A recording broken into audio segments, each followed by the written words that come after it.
Very good evening. You're watching India Sense. I'm Gaurie, Dwivedi. Over the course of the next 30 minutes, we get you all the big stories that matter to the global Indian. But first up, as always, the headlines this Friday evening. Khalistanis continue their free run in Canada. Shots fired at Kapil Sharma's restaurant in Surrey. Why Mark Carney is not able to control the growing Cape problem in Canada. We decode. India plays hardball, will continue to negotiate with the US. There will be no deal on the trade issue till the US backs down on several contentious issues, including the one on genetically modified crops issue, an absolute deal breaker for India.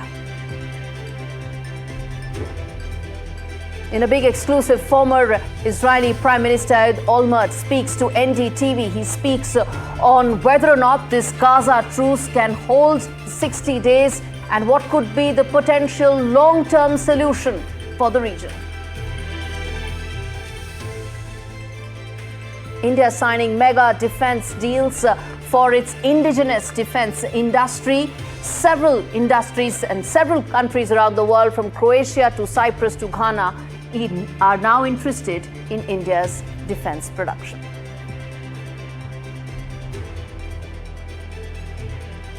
Another glass ceiling broken as HUL appoints Priya Nair as its first female CEO, who's set to take over from 1st of August.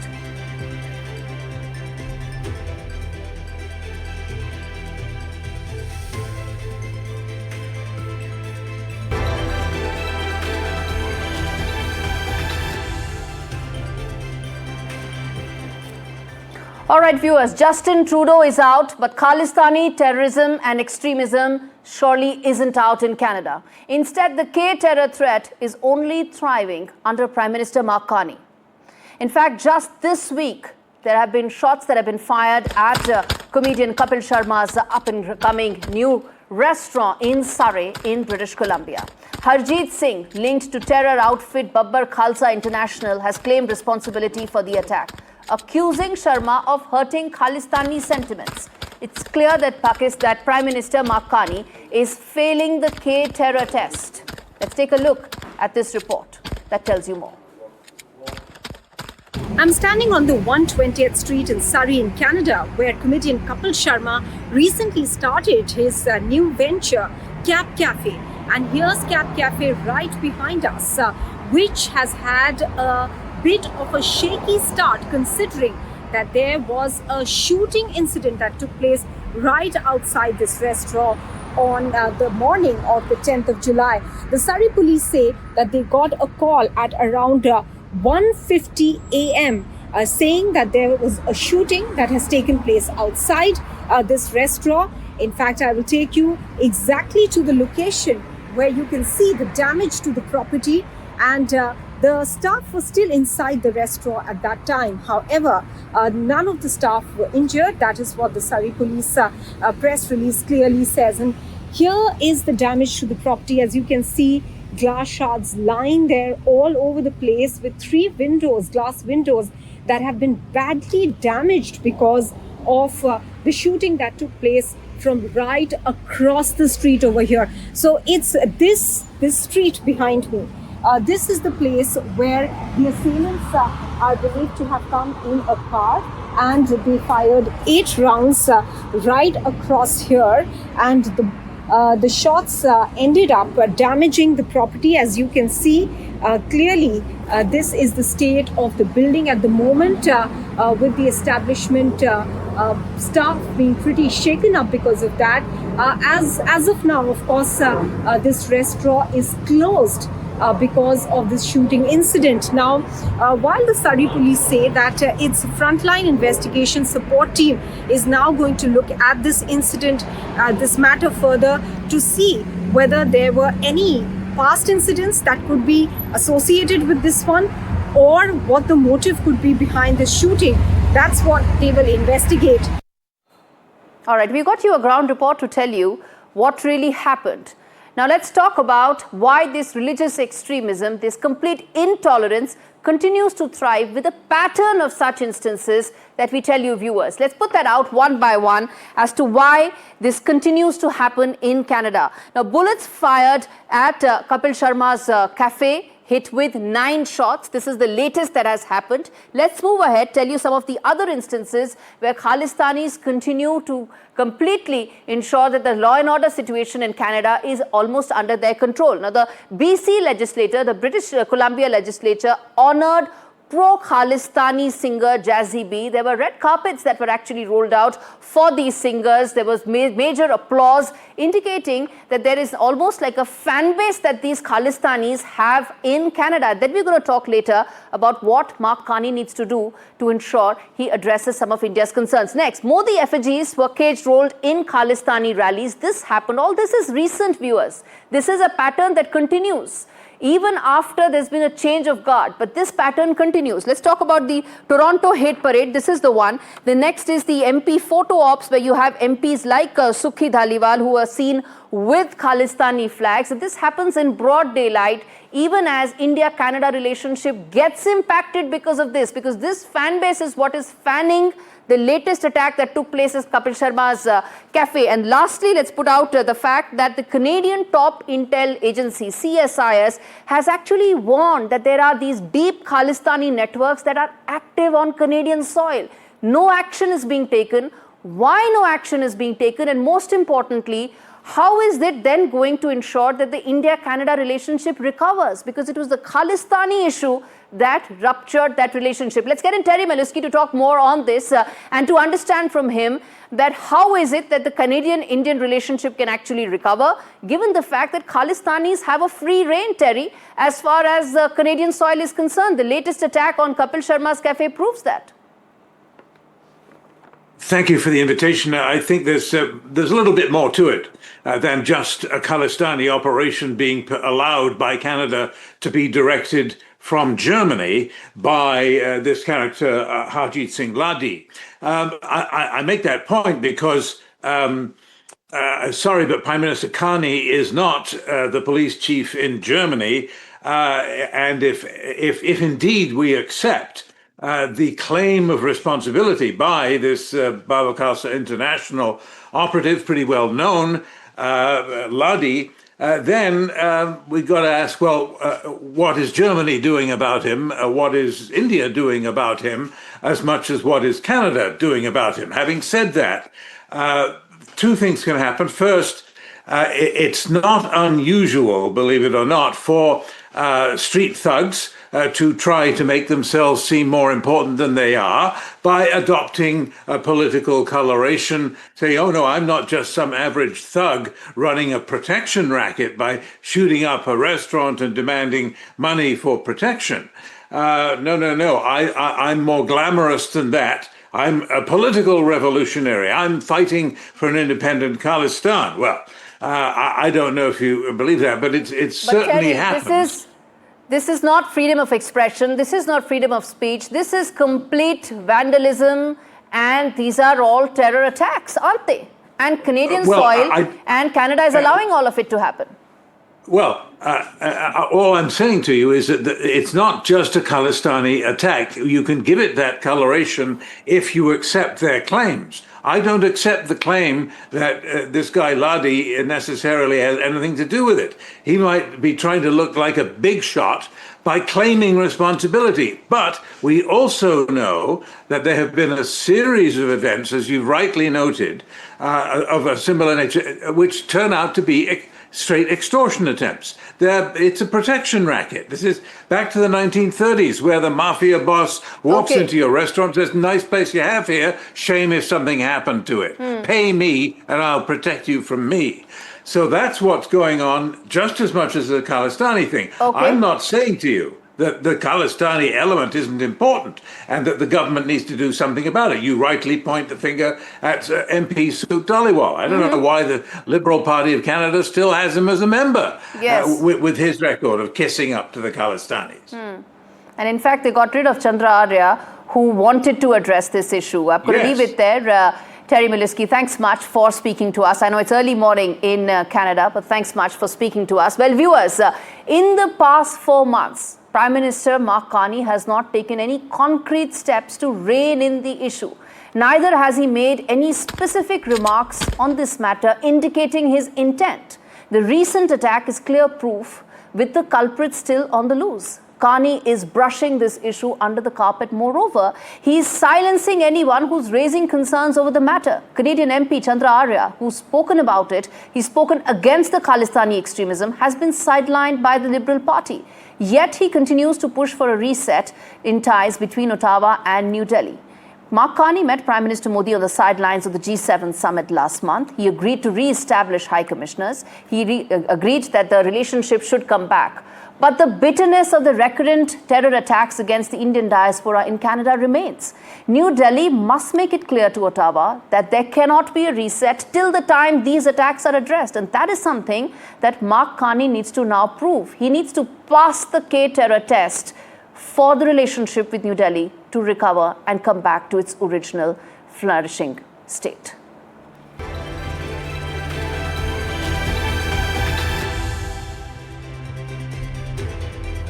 Well, turning attention to the Pakistani political landscape, which is set to see yet another makeover. Well, many thought that Imran Khan was done and over with. In fact, that also included Prime Minister Shahbaz Sharif, Army General Asim Munir. They all thought that the Khan story is far from over. That isn't the case. Well, there's a fresh bombshell that's emerging from the shadows. And what could be the beginning of yet another dynasty in Islamabad, the Khan dynasty. Imran Khan's 2 sons, who so far had stayed away from politics, have returned. They're now going to fight for their father's release. The question is, how far will they go? How much will this change the political landscape in Pakistan? And would this be yet another flashpoint in Sharif government, which is anyway surviving on a day-to-day basis? This report decodes that for you.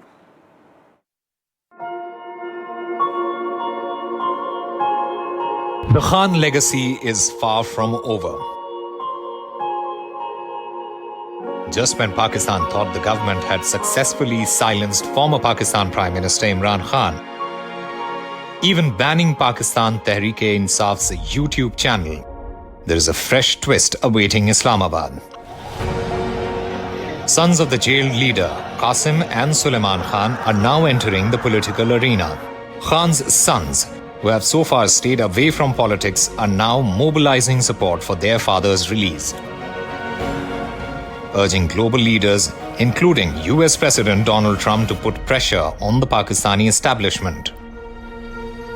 Both British citizens, Qasim and Suleiman, are all set to return to Pakistan to join a nationwide protest against Khan's incarceration. The Sharif government is not taking this lightly, threatening Qasim and Suleiman with the same fate as their father. PMLN leader Bilal Yassin warned they would be denied entry if they intend to spread discord, alleging they are being taught Urdu to fool the nation. Fearing for her son's safety, Khan's former wife Jamima Goldsmith slammed the Pakistani government over the threats to arrest her children. Imran Khan has been imprisoned for 700 days, facing corruption and terrorism charges, and has allegedly been cut off from his family and doctors. Khan's party has been raising concerns over conditions of his incarceration. Throughout the decades, Pakistani politics has long run in families.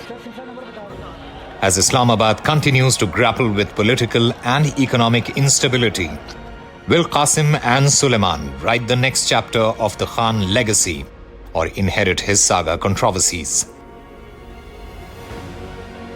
Disha Bagchi's report for NDTV World. Viewers, the Khan dynasty is back. The question is, how is this going to change the relationship with India? What does this mean for India? Well, the return of Imran Khan's PTI to mainstream politics is not a very healthy sign as far as India is concerned, because Imran Khan is one of the shrillest anti-India voices there. Let's not forget that. Under Imran Khan, India-Pakistan ties recorded and hit its record lows. It was under Khan that the Pulwama terror attack took place in 2019. It killed 40 Indian soldiers. It was Khan who went back on the first set of agreements between India and Pakistan after the abrogation of Article 370.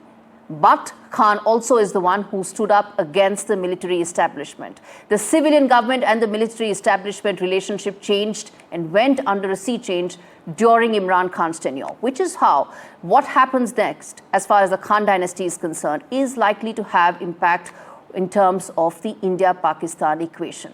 Now, whether or not this will actually lead to Imran Khan's sons entering politics, nobody knows. Will they mark a new era as far as PTI is concerned? Well, time will tell. Would this actually be the next Prime Minister or the next Bilawal Bhutto? Well, we'll get to know in the next couple of months.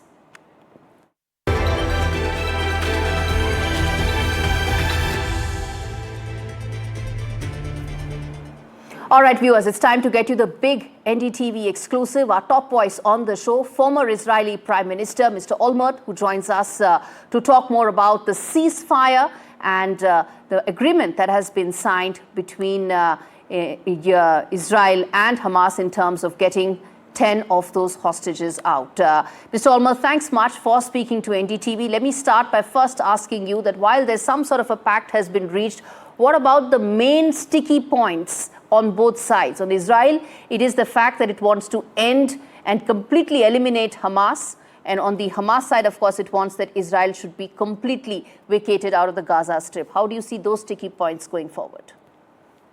Of course, Israel will not end the war unless the necessary arrangements being made to make sure that Hamas will not carry on further any dominant position in Gaza. Of course, the Hamas will not release all the hostages, which is the only asset they still hold, unless it will be guaranteed that the war was finished. So I think that while there are negotiations for partial understandings, there is still a disagreement about the final terms, which is from the Palestinian side, Hamas side, the end of the war completely and eventual withdrawal of Israel from all of Gaza. And from the Israeli point of view, the total elimination of Hamas as a dominant force in Gaza. Mm-hmm. This is still very much, I think, is debated, and I don't see yet signs that there is any progress towards an understanding about these two fundamental opposing issues. Right. Mr. Olmert, this is one of the biggest international stories happening, a war that has been going on since October 2023. Expectation that this could probably end as far as the moment Donald Trump came into power. That hasn't been the case. But in your assessments, do you think that Donald Trump will now exercise his political capital over Benjamin Netanyahu to get a final deal going? I hope so. As far as I'm concerned, he should have done it already long ago. I must say something which I hope you are aware of. There is a growing expectation in Israel, I'd say more than expectation, a demand in Israel for the end of the war. The statements made by the Israeli Prime Minister and the Minister of Defense about the building up a humanitarian city in Rafah and bringing 600,000 Palestinians into that region, and the statements made that Israel will expand military efforts in Khan Yunis and Beit Hanun, in some of these still centers where Hamas still possess some kind of military power, are not accepted in Israel. The majority of Israelis want the war to end today. They want the hostages to end today. So looking at it from the perspective of President Trump, I think he has got the moral support of most of the Israelis to exercise his authority and force the Israeli Prime Minister to abide by his demands. And therefore the question is, what is he up for? What does President Trump want to do? What he thinks, I think that he can do it. Question is whether he thinks that he can do it. Remains to be seen. All right. Mr. Olmert, then let me ask you this question, something that the Trump administration, the Trump himself has spoken about several times, which is his vision of rebuilding Gaza Trump style. How do you see that? Some people say it's absolutely unacceptable. There are those who feel that maybe there is hope. How do you view this in terms of how Donald Trump feels that the entire Gaza Strip could become the French Riviera of the Middle East? I think that the vision for the day after will not allow, and I'm not in favor of deportation of Palestinians from Gaza. Gaza is Palestinian, and Palestinians live in Gaza, and they ought to live in Gaza. Question is, what do we do in order to make sure that Gaza will not be controlled in the future by terrorist organizations? And that's the essence of what the Israeli military effort was focused on, to destroy the military capacity. And now the arrangements which can be sponsored and facilitated by President Trump and the American administration in cooperation with the Palestinian Authority, Jordan and Egypt and the Emirates and Bahrain and the Saudis ought to be how to establish the presence of a security force in Gaza that will prevent the Hamas from becoming again any significant force in that region. That's what we need to do. Ending the war, bringing the hostages, releasing Palestinian prisoners as part of an agreement, and also trying to establish a security force that will prevent that at any time in the future Gaza will continue to be what it was, which is a basis of terror. Mr. Olmert, thank you so much for taking out the time and speaking to NDTV on what is one of the biggest international stories, which is a possible ceasefire, paving the way for some sort of a long-term solution between Israel and Hamas. On that note, viewers, I'm going to slip into a very short break. Come back on the other side with more stories on India Ascent. Stay with us.